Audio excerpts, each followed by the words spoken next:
안녕하세요. 오늘은 생명의 암호를 해독한 바이러스에 대한 이야기를 해볼까 합니다. 아주 작은, 정말 미미한 존재가 어떻게 생명의 가장 큰 비밀을 풀 수 있었을까요? 지금부터 그 놀라운 여정을 함께 따라가 보시죠. 자, 모든 생명체의 가장 근본적인 질문이 뭘까요? 바로 이겁니다. 생명은 어떻게 스스로를 복제하는가? 이건요, 수십 년 동안 당대 최고의 과학자들조차도 속 시원하게 풀지 못했던 정말 거대한 미스터리였습니다. 그런데 말이죠, 이 어마어마한 질문에 대한 답이 정말 뜻밖의 곳에서 나왔습니다. 아주 작고 어떻게 보면 하찮아 보이기까지 했던 존재, 이름하여 박테리아를 먹는 자, 네, 바로 바이러스였습니다. 자, 그래서 오늘 이야기의 주인공을 소개합니다. 바로 박테리아를 잡아먹는 바이러스죠. 대체 이게 어떤 존재일까요? 이 바이러스의 정식 명칭은 박테리오파지, 보통 줄여서 그냥 파지라고 부릅니다. 이름만 들으면 뭔가 박테리아를 우걱우걱 잡아먹을 것 같지만 사실 그런 건 아니고요. 박테리아에 딱 달라붙어서 그 안으로 침투한 다음에 자기 자신을 복제해서 숙주를 파괴해버리는 녀석입니다. 근데 정말 놀라운 건요, 이 파지가 발견되고 나서 무려 25년 동안이나 과학계에서는 이걸 그냥 좀 신기하게 생긴 구경거리 정도로만 생각했다는 겁니다. 생명의 비밀을 풀 엄청난 열쇠가 바로 눈앞에 있었는데도 아무도 그 가치를 몰랐던 거죠. 하지만 이 신기한 구경거리의 진짜 가치를 알아본 사람들이 나타났습니다. 스스로를 파지그룹이라고 불렀던 그야말로 과학계의 혁명을 일으킨 인물들이었죠. 이 파즈그룹 멤버들 정말 조합이 기가 막힙니다. 한번 보세요. 물리학자, 의사, 생화학자, 전공이 완전히 다른 세 사람이 하나의 목표를 위해서 뭉친 말 그대로 드림팀이었던 겁니다. 이론을 세우고 정밀하게 분석하고 또 그걸 실험으로 증명하고 각자의 분야에서 이 문제를 파고들면서 완벽한 시너지를 만들어냈습니다. 이 드림팀의 목표는 아주 명확했어요.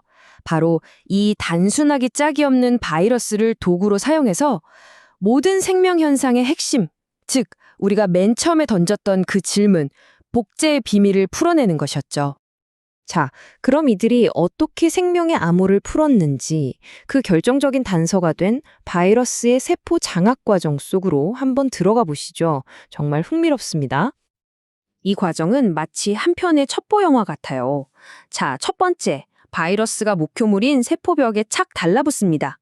두 번째, 자신의 단백질 껍데기는 밖에 버려두고 유전 정보가 담긴 핵산만 쓱 주입하죠. 세 번째, 이 핵산이 세포의 컨트롤 타워를 장악해버립니다.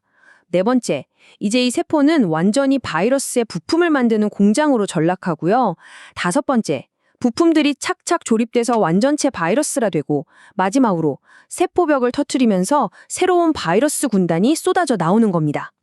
이렇게 각 하나가 침투해서 만들어내는 새로운 바이러스 군단이 과연 몇 개나 될까요? 놀라지 마세요. 무려 1000개가 넘습니다. 그리고 더 기가 막힌 건 이 모든 과정이 끝나는 데 걸리는 시간입니다.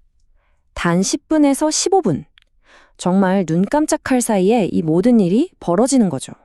그런데 여러분, 이 발견이 단순히 바이러스가 이렇게 번식하는구나 에서 그치는 게 아니었습니다. 이게 바로 분자생물학이라는 거대한 학문이 태어나는 순간이었거든요. 이게 왜 중요하냐면요. 그전까지는 바이러스라는 생명체 전체가 세포 안으로 들어간다고 생각했어요. 하지만 파지그룹의 연구로 그게 아니라는 게 밝혀졌죠. 단백질 껍데기는 밖에서 껍질일 뿐이고 생명활동을 일으키는 진짜 주인공, 즉 설계도인 핵산만이 안으로 들어가 모든 걸 지휘한다는 걸 명백하게 증명한 겁니다.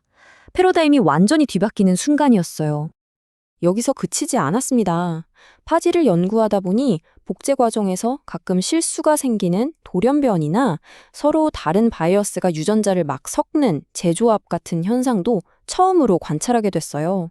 바로 이런 원리를 이용해서 유전자 지도를 그릴 수 있게 된 거고 이게 바로 오늘날 유전공학의 시초가 된 겁니다. 정말 대단하죠? 그리고 정말 중요한 건 이게 그냥 바이러스만의 이야기가 아니었다는 거예요.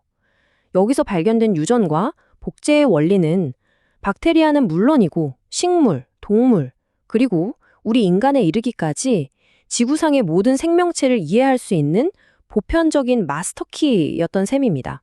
그래서 1969년 노벨상 위원회는 이들을 이렇게 평가합니다.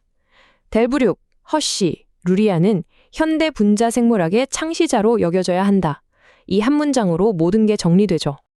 자, 이렇게 처음에는 그저 몇몇 과학자들의 호기심에서 시작됐던 연구가 어떻게 과학계 최고의 영예인 노벨상까지 받게 됐을까요? 그 인정받기까지의 과정도 한번 살펴보죠. 근데 재밌는 건요, 이 대단한 발견이 처음부터 환영받았던 건 아니라는 점이에요. 1950년대 이미 바이러스의 복제 과정을 다 밝혀냈지만 당시 학계에서는 그건 그냥 바이러스라는 특이한 경우겠지 하고 넘어갔습니다. 이 원리가 모든 생명체에 적용되는 보편적인 진리라는 걸 세상이 받아들이기까지 무려 10년이 넘게 걸린 거죠. 결국 노벨위원회는 이 한마디로 그들의 업적을 정리했습니다.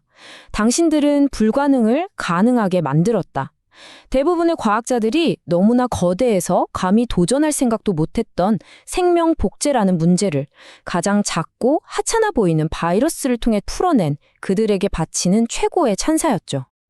오늘 제가 준비한 이야기는 여기까지입니다. 마지막으로 여러분께 이런 질문을 던져보고 싶네요. 파지그룹의 연구처럼 처음에는 아무도 주목하지 않았던 사소한 호기심에서 출발해서 결국 세상을 바꾼 위대한 발견들, 또 어떤 것들이 있을까요? 한 번쯤 생각해 보시면 재밌을 것 같습니다.